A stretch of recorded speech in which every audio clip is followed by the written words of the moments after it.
Hello मेरे प्यारे साथियों, आप सबको बहुत बहुत स्वागत है हमारे इस यूट्यूब चैनल में। दोस्तों लोग बात करने वाले हैं क्लास 10th का। जैसा कि आप देख रहे हैं दोस्तों, मॉडल क्वेश्चन पेपर है दोस्तों सब्जेक्ट मैथ का। और सेट 6, आप सोचते होंगे कि सेट 6 कहाँ से आ गया सर। तो सेट 6 है, यह क्या है कि आपकी तरफ से एक प्रैक्टिस सेट है। क्या है? प्रैक्टिस सेट है। आपको जैसा कि 5 सेट बताया गया है, वह जेक द्वारा जो जारी किया गया था उसका 5 सेट आपने देख चुके हैं और सभी मैं अपलोड कर दिया हूँ। अगर आपने नहीं देखा तो प्लीज़ इस चैनल के प्लेलिस्ट में जाकर देख सकते हैं, वहाँ पर सभी वीडियो आपको अवेलेबल मिल जाएगा। ये जो सेट 6 है वह है कुछ एग्जाम्पलर है और साथ ही साथ जो प्रीवियस ईयर में जो क्वेश्चन बहुत ही पूछा गया है और बार बार पूछा जाता है, वह इंपॉर्टेंट क्वेश्चन है। वैसे क्वेश्चंस को सेट 6 में यहाँ पर देखने वाले हैं आज। तो आपको क्या करना है, अपना एक कॉपी निकालिए, एक कलम निकालिए, इस क्वेश्चंस को अपने एकदम पूरा ध्यानपूर्वक एकदम पूरा अच्छे तरह से बनाइए और अपने आप में अभ्यास कीजिए कि हम कितना जानते हैं कि नहीं जानते हैं। और थोड़ा सा और मेहनत के थोड़ा पता भी चलेगा कि हम कितना मेहनत करने की और आवश्यकता है। तो आपको अपना कॉपी में सॉल्यूशन भी करते जाना है, हम इसमें पूरा डिटेल बताने वाले नहीं हैं। तो आपको क्या करना है कि क्वेश्चंस ओनली फॉर देखिए, आपको क्या करना है, क्वेश्चंस देखना है। क्वेश्चंस का आंसर जो है आपको अपने आप करना है। तो देखिए पहला नंबर क्वेश्चन जो है वह दूरी सूत्र से हम लोग सभी जानते हैं। तो देखिए क्वेश्चन नंबर 1 है कि बिंदुओं के बीच की दूरी निकालना है। 0 0 है और 36 15 है। यह एग्जाम्पल का क्वेश्चन है दोस्तों। तो देखिए यहाँ पर जो 0 0 है इसको हम लोग x1 y1 मान लेते हैं और इसको x2 y2 मान लेते हैं। उसके बाद दूरी सूत्र से हम लोग बैठा देते हैं फॉर्मूला में x2 - x1 का स्क्वायर प्लस y2 - y1 का स्क्वायर।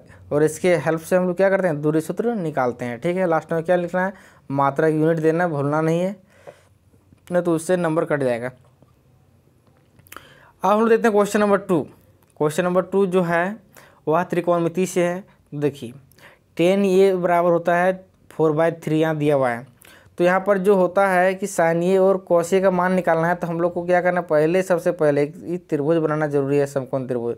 उसके बाद जो होता है tan ए का वैल्यू जो होता है वह क्या होता है, परपेंडिकुलर बाय बेस होता है। तो यहाँ पर p का वैल्यू 4 दिया हुआ है और बेस का वैल्यू दिया हुआ है 3। तो इसके हेल्प से हम लोग h निकाल सकते हैं। h निकालिए पाइथागोरस प्रमेय से। उसके बाद सभी का वैल्यू एकदम धड़ाधड़ बैठा दीजिए, है कि नहीं। बस यही काम करना है, आपके लिए होमवर्क है। घर में बैठ के प्रैक्टिस कीजिए बढ़िया से और आंसर देखने का ज़रूरत नहीं है, आंसर मत देखिएगा। और चलिए देखते हैं क्वेश्चन नंबर 3। क्वेश्चन नंबर 3 में है कि 5 cos square 60 plus 4 sec square 30 degree minus 10 square 45 degree है। ये क्वेश्चन है, इसको सॉल्व करना है, इसका मान ज्ञात करना है दोस्तों। तो देखिए cos 60 का वैल्यू क्या होता है, तो 1/2 होता है। sin 30 का वैल्यू का उल्टा होता है कि नहीं।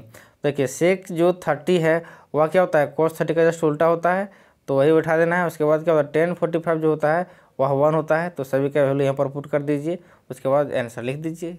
बस यही काम करना था। क्वेश्चन नंबर 4 में देखिए यहाँ पर दिया हुआ है कि tan 15 degree, tan 20 degree, tan 75 degree और tan 70 डिग्री है, उसके बराबर एक हम लोग को लाना है दोस्तों। तो हम लोग क्या करेंगे, देखिए यहाँ पर 4 है तो 2 को चेंज कर दीजिए। इसको लिख सकते 10 को लिख सकते हैं tan 90 - 75 डिग्री, इसको भी 20 डिग्री को भी हम लोग कन्वर्ट कर सकते हैं 90 - 70 डिग्री। उसके बाद दोनों को कन्वर्ट कर दीजिए, कोट में हो जाएगा। उसके बाद तो लिख दीजिए 1/10 करके लिख सकते हैं। तो फिर tan theta into cot theta बराबर 1 होता है।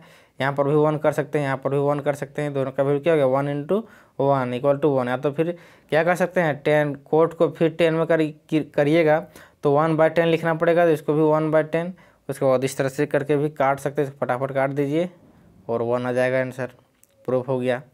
अब क्वेश्चन नंबर 5 देखिए। 5 में बोल रहा है कि उस लंबवृत्तीय शंकु का आयतन ज्ञात कीजिए जिसकी त्रिज्या जो दिया हुआ है 6 सेंटीमीटर और ऊंचाई दिया हुआ है 7 सेंटीमीटर दोस्तों। तो आपको क्या करना है कि देखिए जो दिया है उसको पहले लिख लीजिए ध्यान से। यहाँ पर त्रिज्या जो दिया हुआ है वह 6 सेंटीमीटर और थोड़ा देखना है यहाँ पर कि व्यास दिया हुआ है, त्रिज्या दिया हुआ है, उसमें कन्फ्यूजन नहीं करना है। ठीक है, यहाँ त्रिज्या दिया हुआ है और ऊंचाई दिया हुआ है 7 सेंटीमीटर। तो आयतन निकालने के लिए क्या होता है, फॉर्मूला होता है 1/3 πr²h। तो इसको याद रखना है कि नहीं यार। क्षेत्रफल बोलेगा तो क्या लिख देना है, 2πr/h लिख देना है दोस्तों, इसमें कन्फ्यूजन नहीं करना है और उसका आंसर लिख देना है। और क्वेश्चन नंबर 6 में देखिए माध्य ज्ञात करने बोला है। तो माध्य में हम लोग क्या करते हैं, जब सिंगल रहेगा तो सभी संख्याओं को क्या करना है, जोड़ देना है। 5 + 10 + 15 + 20 + 25 सबको जोड़ करके अब जितना संख्या रहेगा उससे भगा दीजिए। 1 2 3 4 5 5 है तो 5 से भगा दे दीजिए। इस तरह से करके क्या जो आंसर आएगा वही हो जाएगा माध्य।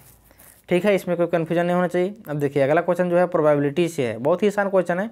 बोला कि एक देखिए एक थैले में 3 लाल बॉल है, 5 काली गेंद है और इस थैले में से एक गेंद अदृच्छा निकालता है। लाल गेंद है, देखिए एक थैला है उसमें 3 है लाल मतलब रेड और 5 है क्या है काली मतलब ब्लैक बॉल। तो अब इसमें बोल रहा है कि प्रायिकता ज्ञात कीजिए कि लाल हो और लाल नहीं हो, मतलब लाल है और लाल नहीं है कि क्या प्रायिकता है।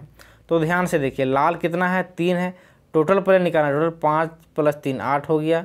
अब लाल का पूछेगा तो लाल टोटल कितना है तो 3 है, तो प्रायिकता निकालेंगे पी। देखिए यहाँ पर पूछे बहुत सारा अनुकूल लिखा हुआ है, पी लिख करके सीधे लाल बॉल लिख दीजिए, लाल बॉल लिख दीजिए। पी लिख करके क्या लिख देना है, पी लिख करके सीधे लाल बॉल लिख देना है। उसके बाद अगर लाल का पूछा तो लाल की संख्या गिन के ऊपर में लिखना है और नीचे लिखना है टोटल, तो 3/8 हो गया। अगर लाल नहीं पूछेगा तो 1 में माइनस कर दीजिए, 1 माइनस करके लिख दीजिए 1 - 3/8, बाकी जो बच गया वो हो गया। तो फिर लाल को माइनस कर देंगे तो क्या बचेगा, ओनली फॉर क्या बचेगा काली गेंद बचेगा, तो काली गेंद बटा 8 लिख सकते हैं। इसके दोनों में किसी भी तरह से बना सकते हैं। तो आज सबसे सिंपल है कि 1 माइनस घटा दीजिए जो आया है उसको 3/8 को, तो जो आएगा 5/8 वही आंसर देगा, है कि नहीं। क्योंकि प्रायिकता का दोनों का योग होता है PE और E0 का वैल्यू होता है 1 होता है। ठीक है, इससे हम लोग निकाल सकते हैं। अब देखते हैं अगला क्वेश्चन। वह अनुपात ज्ञात करें जिसमें क्या है बिंदुओं A 1, -5 और B क्या है -4, 5 को मिलाने वाले रेखाखंड x अक्ष को क्या करती है विभाजित करती है। ठीक है, तो देखिए ध्यान से यहाँ पर हम लोग 2 तरीके से बना सकते हैं। या तो हम लोग मान सकते हैं जो कुछ नहीं दिया होता है अनुपात में, तो हम लोग K/1 में लेकर के बना सकते हैं कि नहीं। इसको K मानिए, इसको A1 मानता है, तो फिर सीधे M1 और M2 रहने दीजिए, कोई दिक्कत नहीं है। लास्ट में क्या करना है कि देखिए x अक्ष में विभाजित कर रहा है, तो x अक्ष में विभाजित कर रहा है मतलब x अक्ष के साथ साथ जब विभाजित करेगा तो वहाँ पर y का वैल्यू क्या होगा, हमेशा 0 होगा। x अक्ष में क्या होता है y का वैल्यू 0 होता है, तो यहाँ पर क्या लिखना है x का वैल्यू लिखना है, x बराबर y का वैल्यू 0 हो गया। अब हम लोग क्या है विभाजन सूत्र हो गया, जहाँ विभाजन करने की बात हो रहा है वहाँ पर अनुपात की बात हो रहा है, वहाँ पर क्या हो रहा है विभाजन कर रहा है। विभाजन का फॉर्मूला जानते हैं हम लोग, देखिए यहाँ पर लिखा हुआ है विभाजन, तो मतलब x जो y होता है वह विभाजन सूत्र का होता है। x बराबर क्या होता है m1x2 + m2x1 divided by m1 + m2, ये x का हो गया। अब y का क्या निकालेंगे, y बराबर होता है m1y2 + m2y1 divided by m1 + m2, ये फॉर्मूला होता है, इसमें बैठा के निकाल सकते हैं आप। तो चलिए ठीक है, अगर कोई दिक्कत है तो कमेंट कीजिए, मैं उस क्वेश्चन को सॉल्व करके अच्छी तरह से फिर अपलोड कर दूंगा।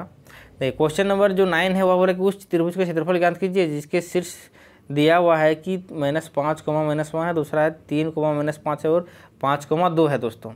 तो इसको क्या करना है कि क्षेत्रफल निकालना है, त्रिभुज का क्षेत्रफल निकालना है। तो हम लोग को फॉर्मूला याद होना चाहिए, जब तक फॉर्मूला याद नहीं रहेगा तब तक कैसे निकाल सकते हैं।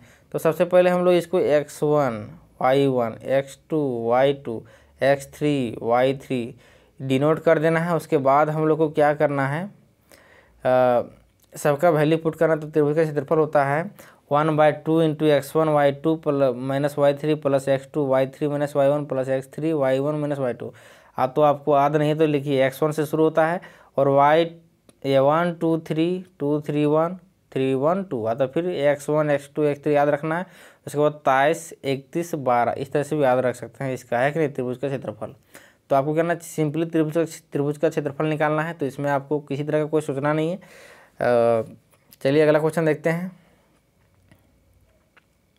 क्वेश्चन नंबर जो 10 है उसमें बोल रहा है कि भूमि से 60 मीटर की ऊंचाई में एक पतंग उड़ रही है। भूमि मान लो यहाँ पर है, वहाँ से 60 मीटर की ऊंचाई में पतंग उड़ रही है और उस पर एक डोरी की अस्थायी रूप से भूमि के एक बिंदु से बांधा गया। मतलब यहाँ से देखिए उड़ेगा तो ऐसा ही इधर रहेगा, ये धागा रहेगा। अब बोला कि जो भूमि की डोरी है और झुकाव है वो 60 डिग्री पर है। 60 डिग्री पर कितना है 60 डिग्री पर एंगल, ठीक है। तो बताइए ये तो कितना है 60 मीटर है। अब यहाँ जो डोरी है वो डोरी पूछ रहा है, इसका डोरी का मतलब मान पूछ रहा है। तो हम लोग देखिए ये जब लंब पता है और ये देखिए 90 डिग्री का कोण बन रहा है, तो ये हो जाएगा देखिए एंगल यहाँ पर है, एंगल यहाँ पर है, तो क्या हो जाएगा ये लंब बटा आधार का फॉर्मूला लगाना। तो साइन थीटा में हो जाएगा, तो फिर कोसेक थीटा लेना पड़ेगा, उल्टा लेंगे तो इस फॉर्मूला से हम लोग बना सकते हैं। चलिए बना करके देखिए, बन जाएगा तुरंत। अब देखते हैं क्वेश्चन नंबर 11 में बोल रहा है कि यदि tan 2 theta equal to cot theta plus 6 degree है, जहाँ पर 2 थीटा तथा थीटा प्लस 6 डिग्री एक न्यून कोण है, तो थीटा का मान ज्ञात कीजिए। दोस्तों दोनों न्यून कोण बोल रहा है यहाँ पर, तो दोनों को चेंज करना है हम लोग को, है कि नहीं। अब तो देखिए दोनों को चेंज करने की आवश्यकता नहीं है, क्योंकि एक tan में एक कॉट है, ठीक है।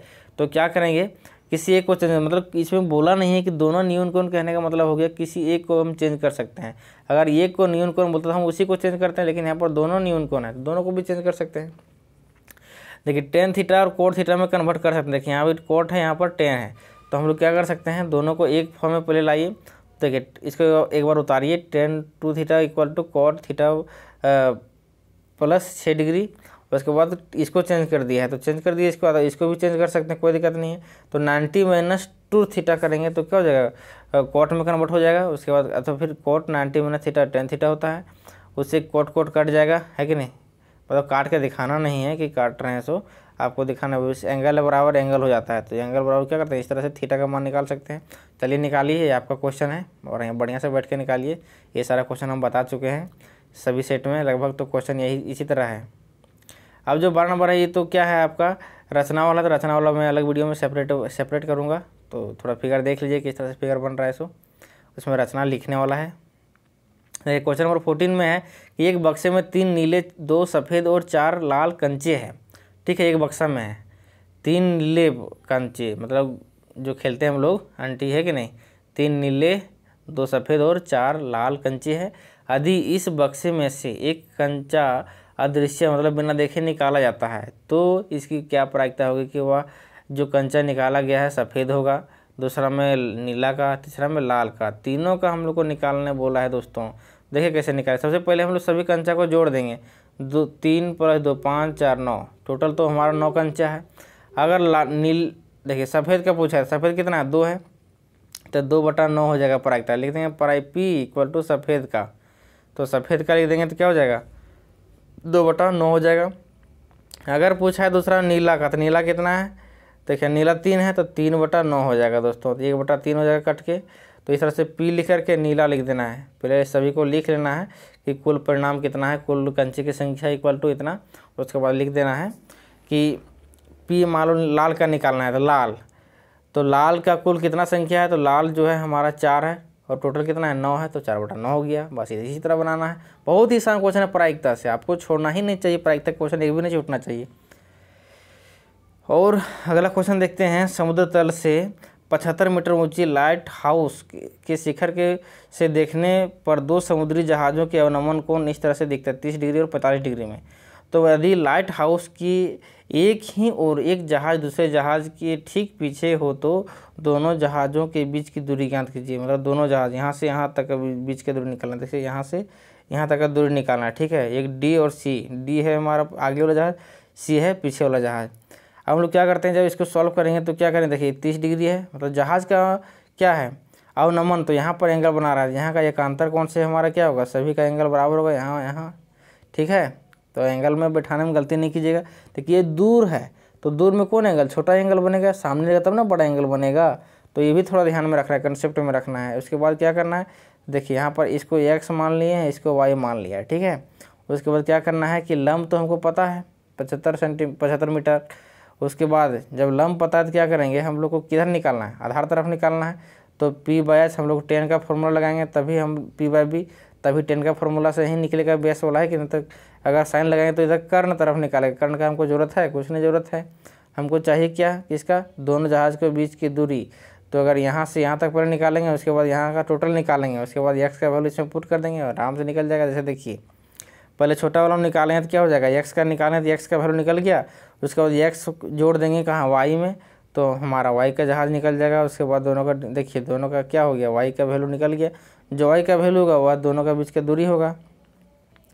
y बराबर कितना है, देखिए। अब तो ज़रूरी नहीं है कि यहाँ पर आप सॉल्व कर रहे हैं तो पूरा पॉइंट हटा दीजिए, मतलब रूट हटा करके √3। आप आंसर यहाँ पर भी दे सकते हैं, ठीक है। यहाँ पर भी आंसर दे सकते हैं। मीटर में मीटर लिखना नहीं छोड़िएगा, मीटर का तो मीटर, सेंटीमीटर का तो सेंटीमीटर। अब अगला क्वेश्चन एक और उसी तरह का देखिए, अथवा में दिया हुआ है कि एक भूमि के एक बिंदु P से एक भवन 10 मीटर ऊंचे भवन के शिखर का उन्नयन कोण 30 डिग्री है। भवन के शिखर पर एक ध्वज को लहराया गया है, तो P से ध्वज के शिखर का उन्नयन कोण 45 डिग्री है। तो बिंदु P से भवन की दूरी तथा ध्वज के बीच की लंबाई ज्ञात कीजिए दोस्तों, भवन से लेकर के। ठीक है, तो देखिए यहाँ पर एक फिगर में पहले यहाँ तक भवन है, यहाँ तक क्या है, भवन है। देखिए यहाँ से यहाँ तक भवन है।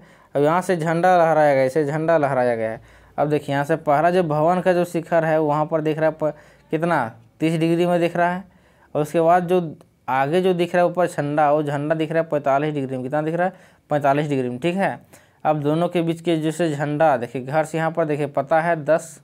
अब 10 जब पता है उसमें कितना जोड़ दिए, हाइट एक बढ़ गया तो h जोड़ दिए, तो कुछ भी x प्लस कुछ भी लिख सकते हैं। तो क्या हो गया 10 प्लस h करेंगे तब यहाँ तक झंडा तक पहुँच जाएंगे। अब उसी तरह से वैल्यू निकाल, पहले छोटा वाला निकालिए, छोटा वाला त्रिभुज में, इधर वाला त्रिभुज में, तो ये आधा हाइट मतलब क्या निकलेगा, बेस निकलेगा, और बेस निकलेगा। तो फिर जरूरी नहीं है सीधे क्या पूरा लंबा हाइट निकाल दीजिए, हाइट से भी निकाल सकते हैं कि नहीं, सीधे लॉन्ग हाइट से क्या कि आधा तो पता है। अब पूरा निकालिए बड़ा वाला, ऐसे करके उसके बाद क्या होगा, जो भी वैल्यू निकलेगा उसमें h का वैल्यू बैठा देंगे तो निकल जाएगा। चलिए इस तरह देखिए यहाँ पर एक बना हुआ है आपका सैंपल, उस तरह से भी क्या कर सकते हैं, निकाल सकते हैं। चलिए अब हम लोग देखते हैं अगला क्वेश्चन। अगला क्वेश्चन में देखिए 60 नंबर बोल रहा है कि 2.4 सेंटीमीटर ऊंचाई और व्यास क्या है 1.2 सेंटीमीटर वाले एक ठोस बेलन में से इसी ऊंचाई और इसी व्यास वाला एक शंक्वाकार खोल काट दिया जाता है, तो शेष बचे ठोस का न्यूनतम सेंटीमीटर तथा पृष्ठीय क्षेत्रफल ज्ञात कीजिए दोस्तों। जो बचा हुआ है ठोस उसका निकालने बोल रहा है। देखिए यहाँ पर ध्यान से, पहले ये जो बेलन है वो बेलन की ऊंचाई कितना है, तो देखिए ध्यान से, तो यहाँ पर जो दिया हुआ है 2.4 सेंटीमीटर, 2.4 सेंटीमीटर क्या है, पूरा हाइट है। देखिए यहाँ से यहाँ तक पूरा हाइट है। उसके बाद चलिए अब देखिए यहाँ से यहाँ हाइट है, उसके बाद बोला कि व्यास जो मतलब यहाँ पर जो व्यास पूरा दिया हुआ है वह 1.4 है, 1.4 है। और उसके बाद बोले ठोस के इसी एक क्या काटा गया है, एक शंक्वाकार, देखिए खोल काटा गया इस तरह से। अब पूछ रहा है यहाँ पर शेष बचे, जो जितना बचा हुआ है उसका जो बचा हुआ उसका भाग कितना भाग बचा हुआ है, और उसके साथ साथ पृष्ठीय क्षेत्रफल ज्ञात कीजिए उसका जो बचा हुआ भाग है कि नहीं। अब देखिए यहाँ पर जो दिया सबको लिखिए, पहले व्यास दिया हुआ है, तो व्यास जो व्यास शंकु का होगा वही व्यास किसका होगा, बेलन का होगा, तो ये ध्यान में रखना है। तो व्यास है 1.4 सेंटीमीटर, तो त्रिज्या क्या हो जाएगा 0.7 सेंटीमीटर, एच क्या है सभी का कॉमन है, तो दोनों का सेम है। जो शंकु का हाइट होगा वही हाइट बेलन का भी होगा। तो सबसे पहले बेलन का जब क्षेत्रफल निकालना बोला तो पाई आर एल होता है, तो पाई आर एल, जैसे एल कब निकलेगा, जब हमारे पास हाइट भी पता है और त्रिज्या भी पता है, तो एल भी निकल जाएगा समकोण त्रिभुज से। तो समकोण त्रिभुज से एल निकाल दीजिए। उसके बाद क्या करना है, देखिए शेष बचे हुए ठोस है, तो देखिए बेलन का जो बाह्य वक्र पृष्ठीय क्षेत्रफल है उसको निकाल दीजिए, प्लस में अंतः जो शंकु का जो क्षेत्रफल है उसको निकाल दीजिए। और साथ ही साथ उसमें एक नीचे तरफ देखिएगा तो आधार में एक वृत्त का क्षेत्रफल बन रहा है दोस्तों, उसका भी निकालना है कि नहीं, सबको जोड़ देना है। देखिए ध्यान से, पहले उसका क्षेत्रफल बोल रहा है पृष्ठीय क्षेत्रफल, तो बाहर का जो क्षेत्रफल है उसको निकालिए पहले, किसको, बेलन का बाह्य क्षेत्रफल निकालना है। और साथ ही साथ अंदर में जब शंकुआकार काट के निकाल दिए, उधर भी तो एरिया बन गया खाली जगह, तो उसका भी निकालना है। तो शंकु का क्षेत्रफल बना करके उसमें जोड़ेंगे, है कि नहीं। तो बेलन का अंतः शंकुआकार भाग का क्षेत्रफल दोस्तों, तो अंतः शंकुआ क्या वही है, हाइट भी वही है, त्रिज्या भी वही है, लेकिन अभी जो एल अभी निकाले वो एल बैठा देना है। उसके बाद नीचे जो काटेंगे तो वहाँ पर एक सर्कल का निर्माण होगा, सर्कल बनेगा, तो उस सर्कल को भी जोड़ देना है। तो उसमें भी क्या कि एरिया निकालना है, संपूर्ण एरिया निकालना है। तो अब क्या करना है, यहाँ पर देखिए जो बेलन का वक्र पृष्ठीय क्षेत्रफल वो हम लोग जानते हैं 2 पाई आर एच होता है, 2 पाई आर एच है। उसके बाद अंतः बेलन के अंतः भाग थे, अंतः भाग में कौन है, शंकु है, तो शंकु क्या होता है पाई आर एल होता है। उसके बाद साथ ही पाई आर स्क्वायर जो है वह क्या है, रेडियस है, मतलब रेडियस क्या बोलते हैं, त्रिज्या है, और सर्कल का फॉर्म कर रहा है, तो सर्कल में क्या है, तो पाई आर स्क्वायर है, वो सर्कल बन रहा है, सर्कल का एरिया। तो उसको क्या करना है, जोड़ देना है, तो संपूर्ण क्या हो जाएगा, पूरा संपूर्ण निकल जाएगा, वह ठोस का पृष्ठीय क्षेत्रफल निकल जाएगा दोस्तों। तो चलिए हम लोग देखते हैं इसको सॉल्व करने पर सभी का वैल्यू क्या आ जाएगा, 18 सेंटीमीटर स्क्वायर आता है, तो आपको सॉल्व करके देखना है। अब देखिए क्वेश्चन नंबर 17 क्या बोल रहा है कि एक खिलौने का क्या है कि देखिए ध्यान से, एक खिलौने का एक अर्धगोलाकार का है जिस पर एक लंब वृत्तीय शंकु अधिरोपित है। लंब वृत्ति का शंकु, एक शंकु बना हुआ है अर्धगोला में, ठीक है। उसके बाद शंकु का जो ऊंचाई है, उस शंकु का ऊंचाई केवल 2 सेंटीमीटर है। कितना है? 2 सेंटीमीटर है। और आधार का व्यास, आधार का व्यास मतलब क्या बोल रहा है, ये जो व्यास है कितना है? 4 सेंटीमीटर। तो देखिए 4 इधर, तो त्रिज्या कितना? 2 हो जाएगा, तो इधर भी 2, मतलब पूरा जो संपूर्ण हो जाएगा ऊंचाई 4 हो जाएगा, है कि नहीं। तो जो शंकु का जो त्रिज्या होगा, देखिए यहाँ पर शंकु का जो त्रिज्या होगा वही त्रिज्या क्या होगा? अर्धगोले का होगा। तो दोनों बराबर है कि नहीं। तो आगे क्या है ना, सबको सॉल्व करना है। जब खिलौने का आयतन निकालना है तो शंकु का आयतन और जोड़ देंगे अर्धगोले का आयतन, बस निकल जाएगा। शंकु का आयतन क्या होता है? तो हो जाता है 1/3 πr² होता है। और अर्धगोले का आयतन, तो अर्धगोले का आयतन होता है 2/3 πr³ पूरा आयतन होता है। और गोला का तो 4/3 होता है, अर्धगोला का 2/3 हो जाता है, ठीक है। 2 से भाग दे देते हैं। अब सबको सॉल्व कर दीजिए, उसके बाद आंसर निकल जाएगा। 18 नंबर में देखिए, तो 18 नंबर बोला माध्य। दोस्तों इस तरह क्वेश्चन हम बहुत सारा लगभग बता चुके हैं, तो आपको माध्य निकालने में कहीं परेशानी नहीं होनी चाहिए। सभी सीटों में लगभग हम माध्य, माध्यक, बहुलक तीनों का तरह का क्वेश्चन हम बता चुके हैं और फॉर्मूला भी बताए हैं। माध्य निकालने का तो 2-3 फॉर्मूला बताए। देखिए इसमें वर्ग अंतराल लंबा है, मतलब बड़ा, जिसको हम लोग और अलग अलग मेथड से बना सकते हैं दोस्तों। लेकिन कोई भी मेथड, देखिए एक सिंपल मेथड है कि माध्य निकालना क्या करना है, सिग्मा फ्रीक्वेंसी जो है FI और XI को गुना कर दीजिए और नीचे डिवाइड कर दीजिए सिग्मा FI से, ठीक है। तो सिग्मा FI, तो इससे भी निकल जाता है कि नहीं। तो बहुत सारा क्वेश्चन है, आपको मतलब तरीके हैं, 2-3 तरीके हैं याद करने के। लेकिन अगर आपको कोई फार्मूला याद नहीं है तो आप सिंपल यही फार्मूला का यूज करके निकाल सकते हैं। तो देखिए यहाँ पर क्वेश्चन में सबसे पहले क्या करना है, वर्ग चिन्ह निकालना होता है। जब वर्ग आरम बढ़ता रहता है तो वर्ग चिन्ह कैसे निकलता है, XI कैसे निकलता है। तो देखिए यहाँ पर वर्ग अंतराल में दोनों को जोड़ दीजिए। 100 + 120 क्या होता है? 220 होता है। 220 का आधा कितना होता है? 110 हो गया। बस देखिए 200, इसको भी क्या करना है, सेकंड वाला लिखेंगे तो दोनों को जोड़िए, पहले लोअर लिमिट और अपर लिमिट को। 100 + 100 200 और 60, 260 का आधा क्या होता है? 130 होता है। 130 हो गया। मतलब दोनों को जोड़ के 2 से भाग दे देना है, तो हो जाएगा वर्ग चिन्ह। क्या हो जाएगा? वर्ग चिन्ह। उसको XI से डिनोट करते हैं। उसके बाद सभी तरह इसी तरह सभी को निकाल लेना है। उसके बाद ये दोनों को गुना कर दीजिए, किसको? तो देखिए 12 और 11 को गुना कीजिएगा। शुरू देखिए FI XI, इसको गुना कीजिए, इसको गुना कीजिए, इसको गुना कीजिए, इसको गुना कीजिए, इसको गुना कीजिए, ठीक है। इस तरह से तो मतलब सभी गुना करके यहाँ पर लिखना है। उसके बाद सभी को जोड़ दीजिए। जोड़ देने के बाद क्या होता है, जो आएगा 72 60 आ रहा है। यहाँ पर देखिए इसको भी जोड़िए FI का। अब दोनों को जोड़ के क्या करना है, देखिए अब क्या फार्मूला होता है माध्य निकालने का, सिग्मा FI XI बटा सिग्मा FI, ये फार्मूला याद रखना है एक तो, ठीक है। उसके बाद इधर वाला को सबसे ऊपर में लिखिए, इधर वाला को सबसे नीचे लिखिए, भागा दे दीजिए, और जो आंसर आ गया वह माध्य निकल गया। इस तरह से बनाना है। अगला क्वेश्चन जो है माध्यक से। तो माध्यक दोस्तों थोड़ा सा आपको ये हल्का सा याद रखना है कि कैसे बनेगा कि नहीं बनेगा। देखिए पहले वर्ग अंतराल दिया है, वर्ग अंतराल लिख दीजिए फटाफट नीचे।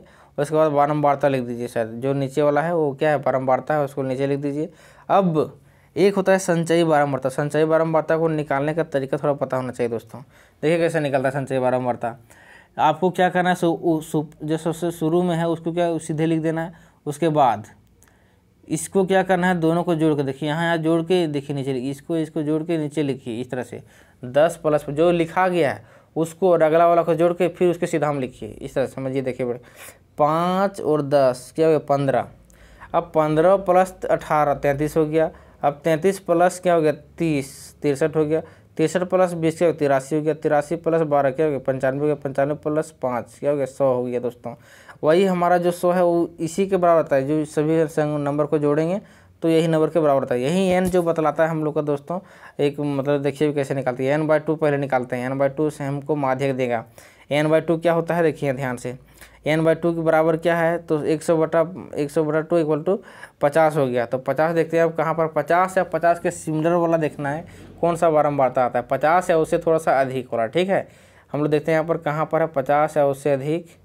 देखिए यहाँ पर 50 देखिए 33 है, उससे पीछे है, लेकिन अधिक क्या है, अधिक हमारा जो है यहाँ पर 63 है। तो 63 वाला पूरा हम लोग इसको क्या कर देंगे, गोला कर देंगे। मतलब इस तरह से बना दीजिए, पूरा एकदम रो को घेर दीजिए, ठीक है। और यही हमारा पूरा संपूर्ण आंसर देगा। देखिए यहाँ पर ये F हो गया मेरा 30, ये हमारा हो गया वर्ग अंतराल हो गया, है कि नहीं, यही हो गया माध्यक वर्ग। उसके बाद इसके जो F जो हम लोग लेते हैं, जो हम लोग मिला था उसी के जस्ट ऊपर वाला हमारा CF होता है। CF मतलब क्या हो गया, संचयी बारंबारता हो गया, ठीक है। 33 उसको लेना है पीछे वाला बस। और हाइट ये h होता है, वह h क्या बोलता है कि दोनों के बीच का डिफरेंस कितना है दोस्तों। यहाँ पर पूरा इसको याद रखना है, कवर कर देना। देखिए हाइट जो है वह 30-40 मतलब 10 का हाइट है तो 10 हो जाएगा हाइट। अब 30 जो सबसे लोअर लिमिट का जरूरत पड़ता है, लोअर लिमिट कितना है 30 है, बस वही सब बैठा देना यहाँ पर। देखिए ध्यान सब कुछ यहाँ पर है। देखिए यहाँ पर माध्यक वर्ग हो गया 30-40, सीमा 30 हो गया क्योंकि सबसे लोअर क्या है लिमिट है 30 है। चलिए अब वर्ग माप क्या है 30 से 40 10 का है, 10 लिख दिए। बारंबारता एफ क्या है 30 है तो 30 वहीं से लिए हैं, जिसमें देखिए यहाँ पर ध्यान रखना है कि इसको चूज नहीं करना है क्योंकि 63 अधिक वाला लिए हैं, लेकिन उसी के सीधे हम देखते हैं एफ जो है फ्रीक्वेंसी उसको चूज करना है, इसको एफ, ठीक है। और उसके ऊपर वाला खाली CF लेना है, क्या लेना है CF, वही काम करना है। देखिए यहाँ पर CF जो लिए हैं वह क्या है 33 है। अब फार्मूला लेकिन इसको याद रखना है दोस्तों, एल बराबर क्या होता है L plus n/2 divide minus CF divide by F होता है इंटू एच। ये याद रखना जरूरी है, बेहद जरूरी है, इसको याद रखिएगा तो आपका माध्यक छूटने का चांस ही नहीं है, ठीक है। तो इस क्वेश्चन को थोड़ा बना लीजिएगा अपने कॉपी में एक बार। तो चलिए हम लेते हैं इसको सॉल्व करना है अच्छे तरह से। चलिए वो क्वेश्चन नंबर सभी खत्म हो गया ना 19 तक। अब इसको प्रैक्टिस थोड़ा बढ़िया से कर लीजिएगा, और कहीं दिक्कत है तो फिर बोलिएगा, है कि नहीं, कमेंट कीजिए फटाफट। तो चलिए फिर मिलते हैं अगले सेट। एक सेट और देना है आपको, सेट 7 देंगे, उसको अच्छी तरह से भी क्या कर लीजिए, सेट 7 को भी बना लीजिए, जो आपके एग्ज़ाम के लिए क्या हो बहुत ही हेल्पफुल होगा। तो चलिए मिलते हैं नए सेट में।